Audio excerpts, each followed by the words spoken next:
നമസ്കാരം പ്രിയപ്പെട്ട പ്രേക്ഷകരെ, ഒരു ഇടവേളയ്ക്ക് ശേഷം നേഷൻ ഫസ്റ്റിൽ ഞാൻ വീണ്ടും എത്തുകയാണ്. ഞാൻ എസ് ശ്രീകാന്ത്.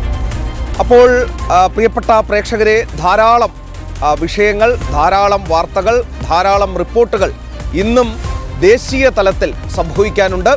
അപ്പോൾ അതിലെ വിശേഷങ്ങളിലേക്ക്, ആ വാർത്തകളിലേക്കാണ് നമ്മൾ ആദ്യം പോകുന്നത്.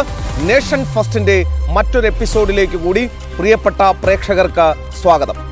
അപ്പോൾ ഇന്ന് നമ്മൾ ഏറ്റവും പ്രധാനപ്പെട്ട ഒരു വാർത്തയിലേക്ക് പോവുകയാണ്. അത് ധർമ്മസ്ഥല ക്ഷേത്രവുമായി ബന്ധപ്പെട്ട വാർത്തയാണ്. കഴിഞ്ഞ ദിവസം നമ്മൾ അതുമായി ബന്ധപ്പെട്ട ചില വിവരങ്ങൾ നൽകിയിരുന്നു. ആ വിവരങ്ങൾ വലിയ ഞെട്ടലോടുകൂടിയാണ് ഈ രാജ്യം കേൾക്കുകയുണ്ടായത്. കാരണം നമ്മളൊക്കെ തന്നെ ഈ റീലിൽ, അതായത് സിനിമയിൽ വില്ലനായി കണ്ട് പരിചയിച്ച പ്രകാശ് രാജ് എന്ന നടൻ ജീവിതത്തിലും വില്ലനായിരുന്നു എന്നുള്ളത് തെളിയിക്കുന്ന, അത് നേരത്തെ BJP-ക്കാരൊക്കെ ആരോപിച്ചിരുന്നത് മാത്രമായിരുന്നു. പക്ഷേ ഇപ്പോഴതാ അടിവരയിട്ട് തെളിയിക്കുന്നു, ജീവിതത്തിലും, സിനിമയിൽ മാത്രമല്ല, റീലിൽ മാത്രമല്ല, റിയൽ ലൈഫിലും പ്രകാശ് രാജ് തനി വില്ലനായിരുന്നു എന്ന് തെളിയിക്കുന്ന വാർത്തകൾ ആണ് പുറത്തു വരുന്നത്. അതായത് ധർമ്മസ്ഥലയിൽ ഈ പ്രകാശ് രാജിന്റെ നേതൃത്വത്തിൽ വലിയ ഗൂഢാലോചന നടന്നു എന്നാണ് ഇപ്പോൾ പുറത്തു വരുന്ന വാർത്ത. പ്രിയപ്പെട്ട പ്രേക്ഷകരെ, അതായത് നടൻ പ്രകാശ് രാജിനും സാമൂഹ്യ പ്രവർത്തകരായ മഹേഷ് ഷെട്ടി, തിമ്മറോടി, ഗിരീഷ് മട്ടന്നവർ തുടങ്ങിയവർക്കെതിരെ ആരോപണവുമായി പ്രതി ചിന്നയ്യ രംഗത്ത് വന്നിട്ടുണ്ട് എന്നുള്ളതാണ് പ്രധാനപ്പെട്ട വാർത്ത.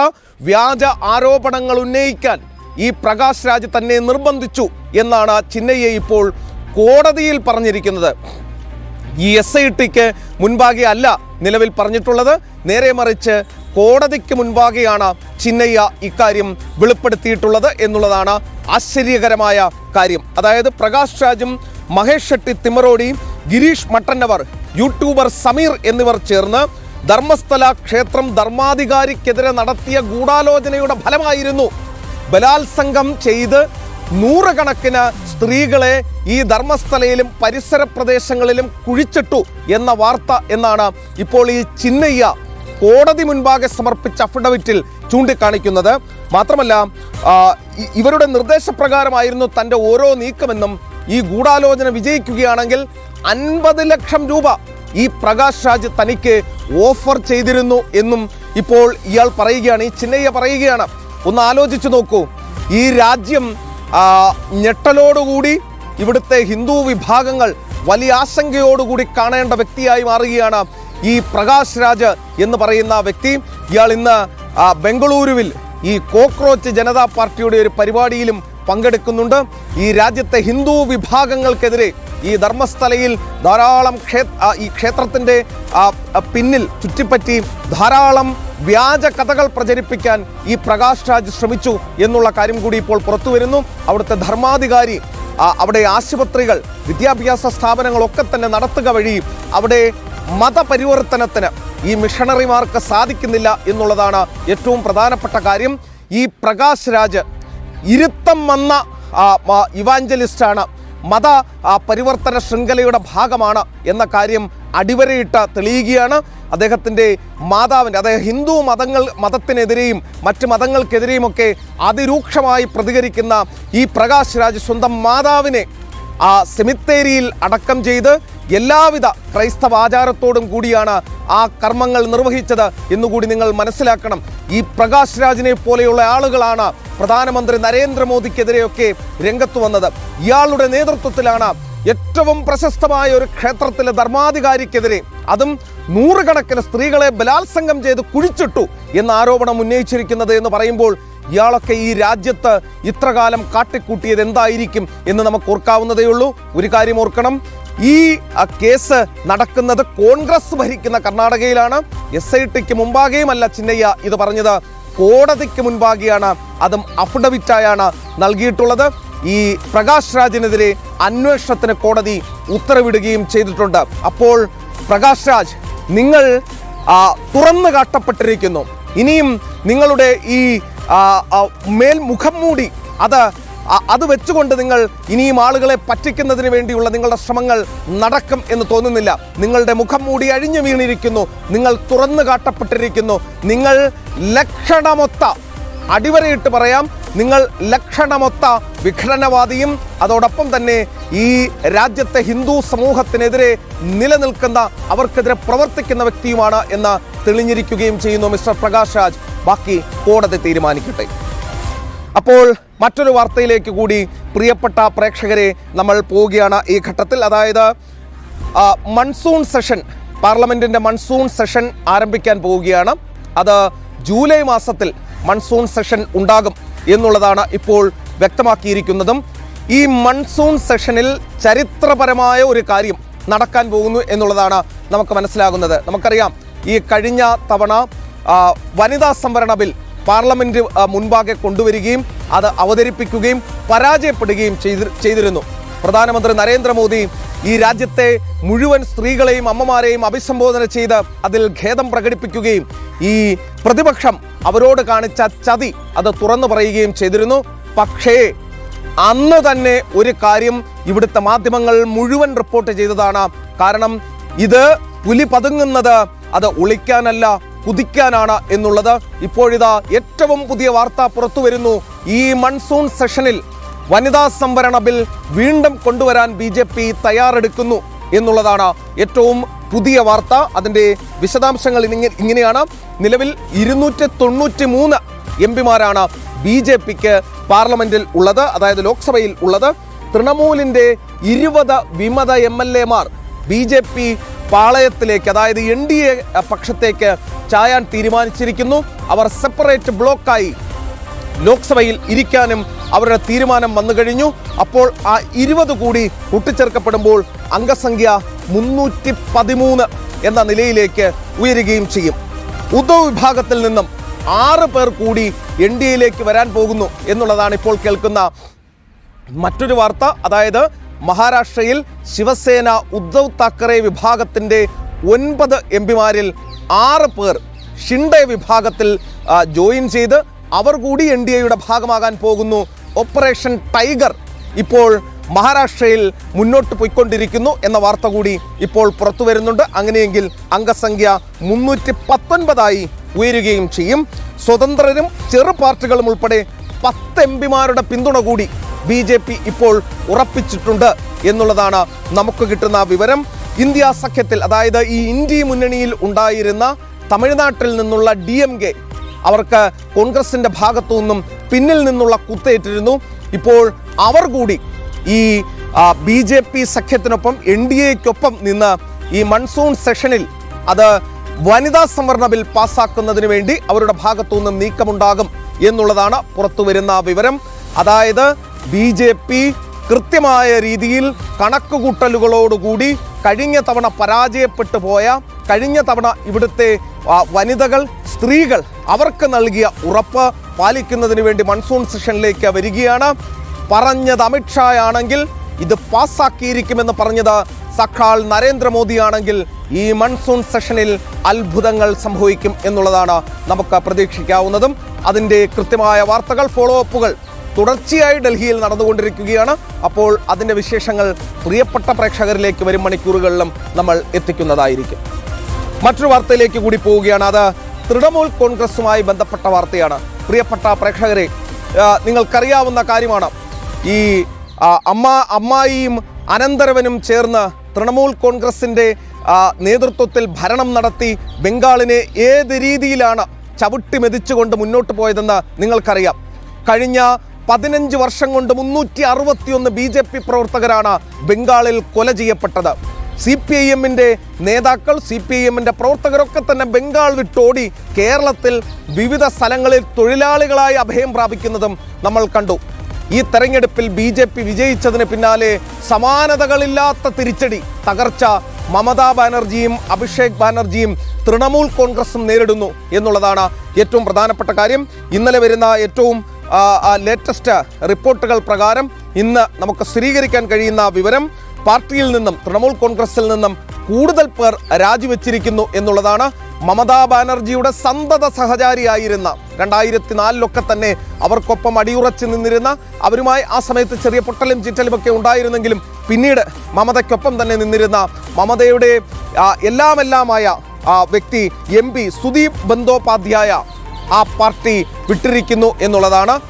അദ്ദേഹം ഭൂപേന്ദ്ര യാദവിനെ കണ്ടിരിക്കുന്നു BJP പക്ഷത്തേക്ക് ചായുന്നതിന് വേണ്ടി എന്ന വാർത്ത ഇതിനോടകം പുറത്തു വന്നിട്ടുണ്ട്. മറ്റൊരാൾ മുൻ മന്ത്രി മാനസ് ബുനിയ പാർട്ടിയിൽ നിന്നും രാജിവെച്ചിരിക്കുന്നു, തൃണമൂൽ കോൺഗ്രസിൽ നിന്നും രാജിവെച്ചിരിക്കുന്നു എന്നുള്ള വാർത്ത കൂടി ഇപ്പോൾ പുറത്തു വരുന്നു.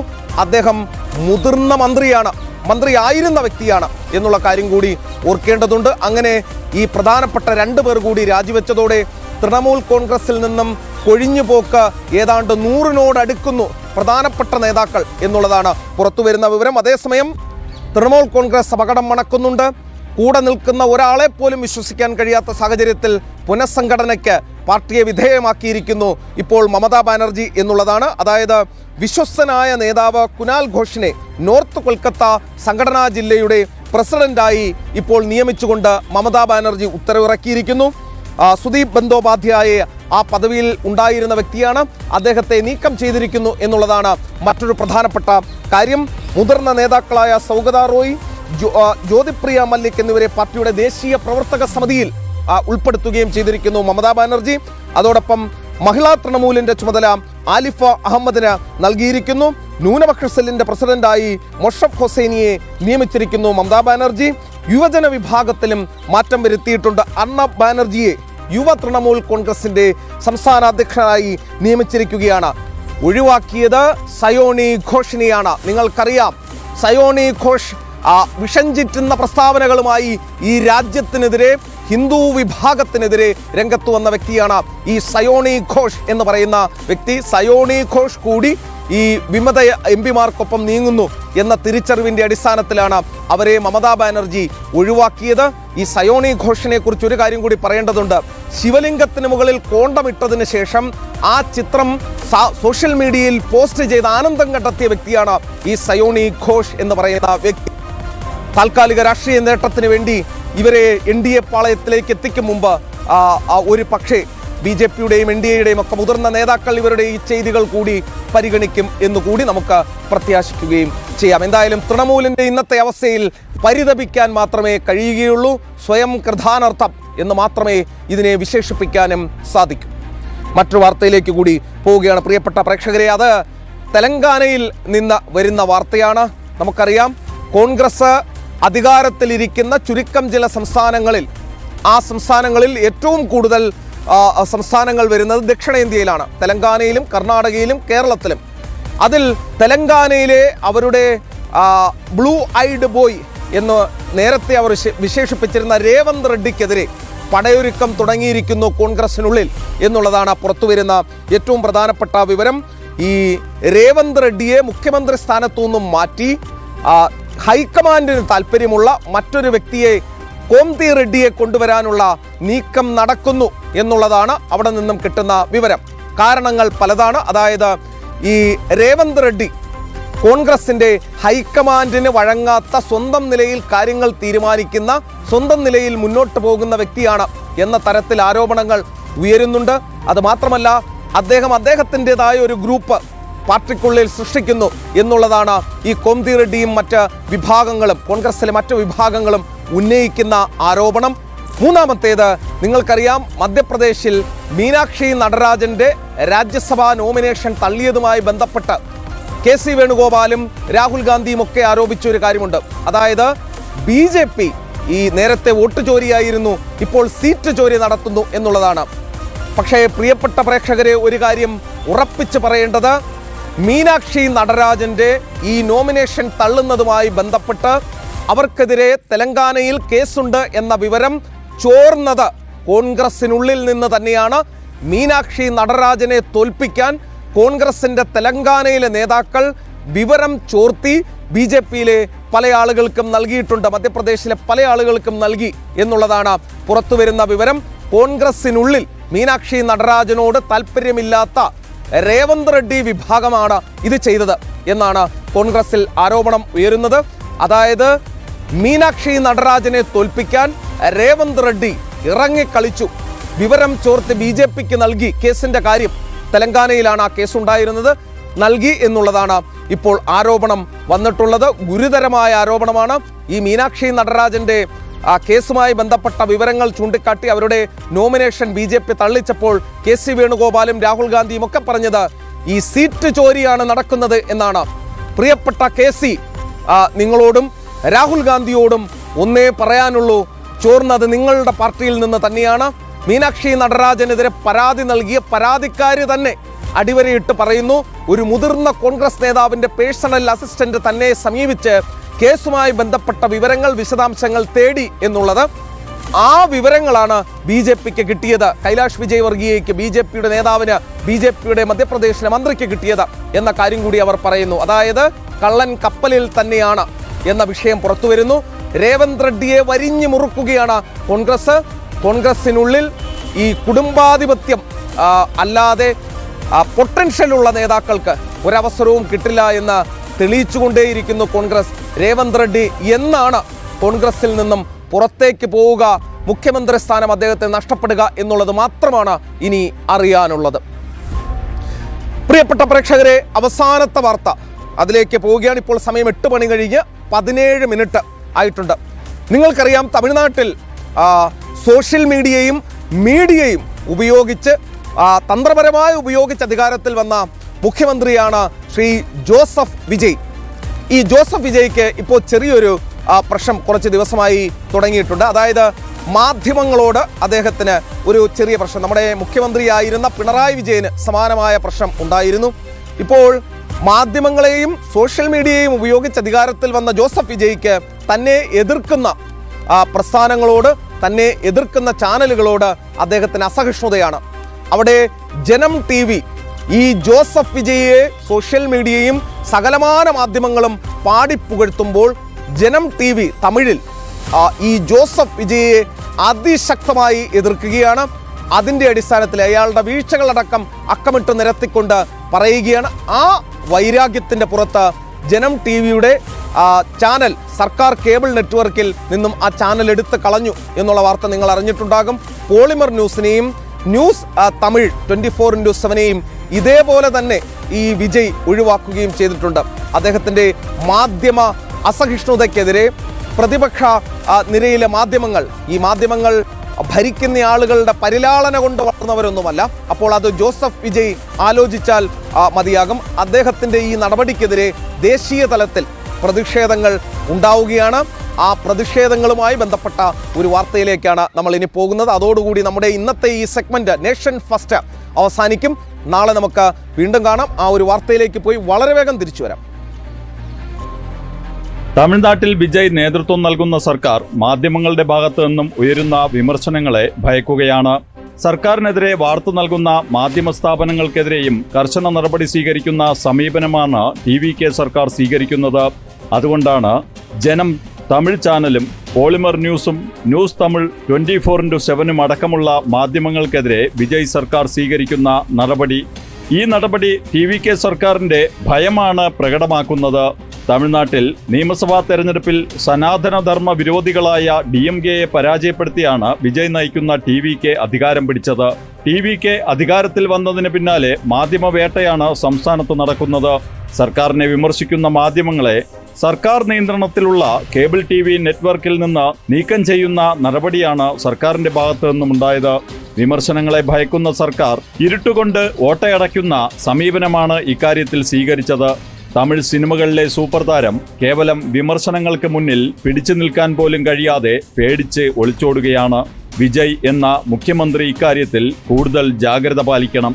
മാധ്യമങ്ങൾ ജനാധിപത്യത്തിന്റെ 4ാം തൂണാണ്. വിജയ് എന്ന സൂപ്പർ താരം മുഖ്യമന്ത്രിയായി മാറിയപ്പോൾ സിനിമയിലെ നായകൻ എന്നതിൽ നിന്നു മാറി ഭീരുവായിരിക്കുന്നു. വിജയ് സ്വന്തമായി ചാനൽ തുടങ്ങാൻ പദ്ധതിയിടുന്നു എന്ന വിവരങ്ങളും പുറത്തുവരുന്നുണ്ട്. സർക്കാർ അധികാരം ഉപയോഗിച്ച് മാധ്യമങ്ങളെ വരുതിയിലാക്കാനുള്ള ശ്രമമാണ് നടത്തുന്നത്.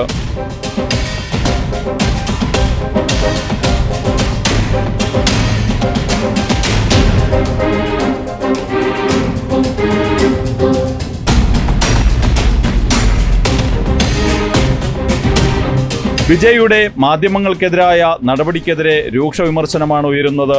മാധ്യമ സ്വാതന്ത്ര്യത്തിന് വിലങ്ങിട്ട് മാധ്യമങ്ങളെ വരുതിയിലാക്കുന്ന സർക്കാരിനെ നയിച്ച വിജയ് എന്ന് ചരിത്രത്തിൽ ഇടം പിടിക്കാതിരിക്കണമെങ്കിൽ തെറ്റുതിരുത്തിയേ മതിയാകൂ.